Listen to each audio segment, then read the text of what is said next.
all the bags have got the same items in. We've got a standard list that we work by. We have tea, we have soft drinks, we have boxed juices, we have milk, tins of vegetables, potatoes, peas, carrots, just a standard kind of thing. All the basic things that you might need for a week shop.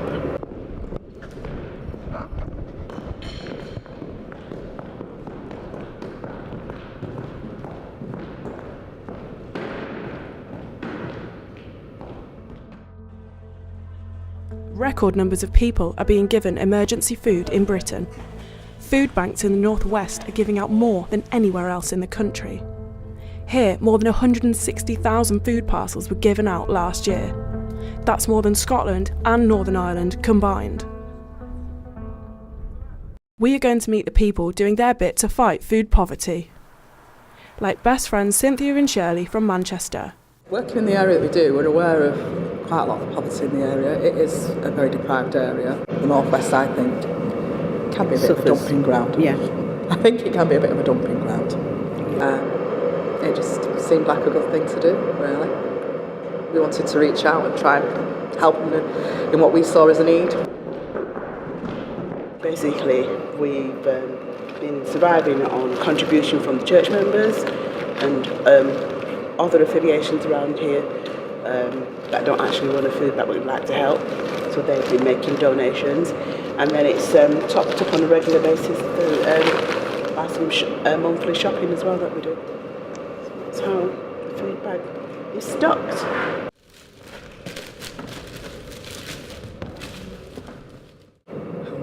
There are people that are genuinely on their last legs, and when you can do something for them, you get a warm glow. Yeah, and there are other people that I get a bit annoyed, especially with the system, people like Job Centre, where the Job Centre will sanction them and send them to a food bank. There's got to be something wrong with that system. Dr. Bryce Evans from Liverpool Hope University also thinks the system is to blame. The government is not doing enough, in my opinion, to guarantee the right to food. The British government has signed up to international treaties, agreements, where they, as a basic human right, guarantee the right to food. Now, they would say that, through different things, they're doing that. I don't think they are. I think you're seeing the role of the state recede.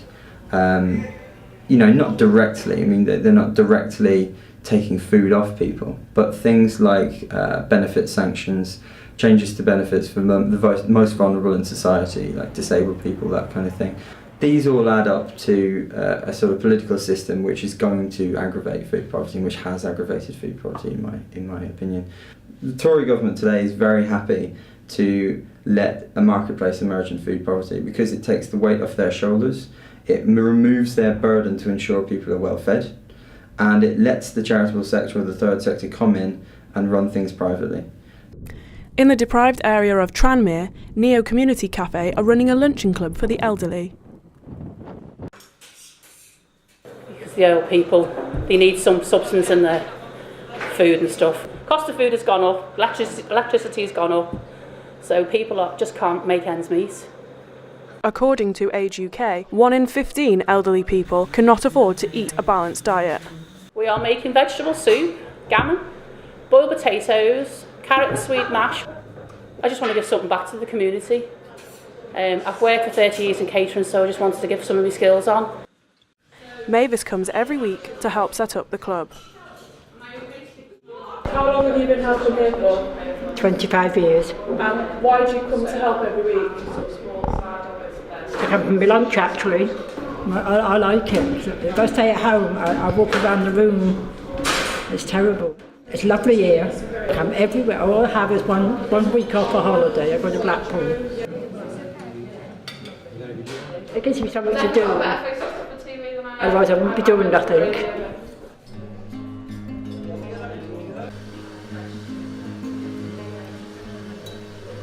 They get a hearty meal. It's getting them out as well, because some people want to stay at home and it's not nice because you get depressed. So if you come out once a week to meet people, it's good. Oh yeah, it's been wonderful. The years and the food we've had. Yeah, we've had some good times, holidays and all sorts. Lovely food. I mean, look at today. Lovely, isn't it? Where would you get that for £4? nowhere. Yeah, That's yeah, lovely. yeah. But everybody's so nice and friendly. You know what I mean?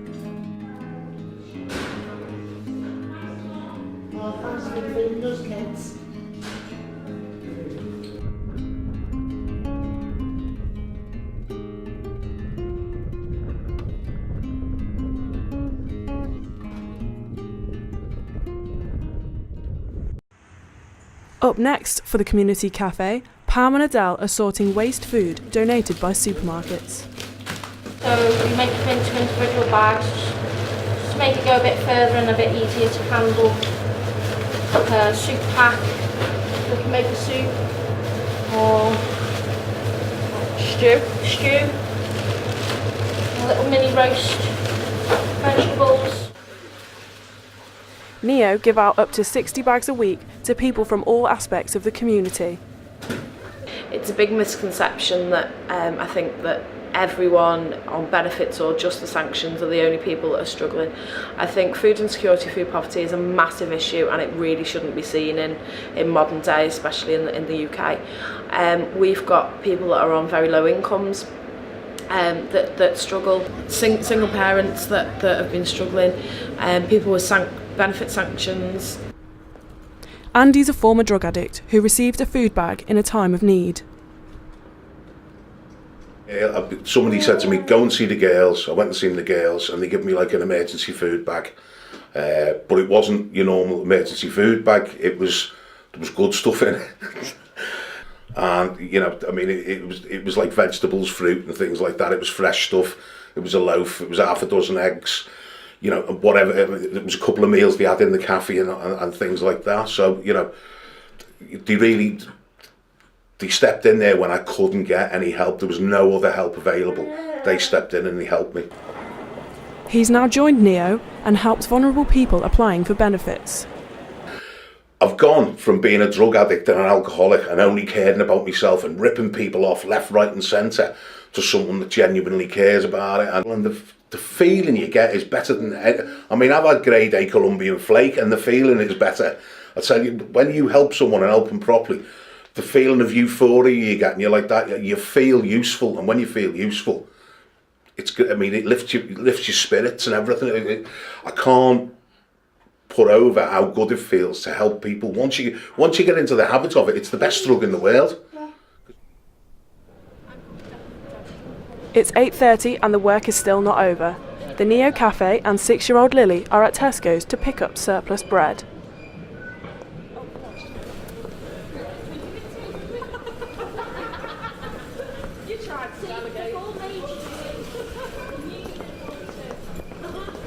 Why are you in Tesco's today? To get some bread. Okay. Who are you picking up the bread for? For people that don't have much bread. Cafe Neo actually came to us through the Food Cloud, which is a project that Tesco's has started running this year, where our food waste no longer gets thrown away. It gets sent out to different charities each night of the week.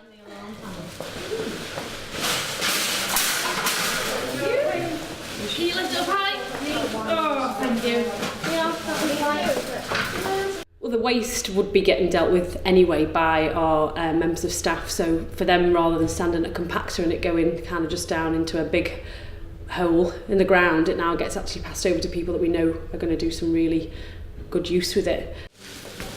Oh, you forget, you wouldn't make the way, so much.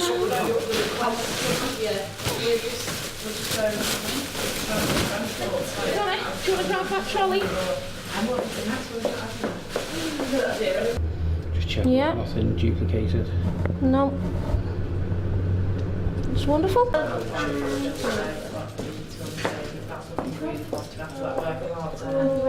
Do you enjoy doing it? Yeah. And why do you enjoy doing it? To help people. And you enjoy helping people? Food poverty is only growing, and projects run by volunteers without government funding are popping up all over the place. Dr. Bryce Evans thinks the state is not doing enough. You know, you and I could set up a food bank from our garage and dole out tins of beans. There's no kind of regulatory function because the state really doesn't see feeding its people and ensuring their welfare as a priority. So I worry about, you know, in this emerging marketplace in food poverty, where is the sort of overarching role of the state to sort of enable good initiatives or ensure people are well fed, or just a semblance of regulation, because there's no semblance of regulation as it is.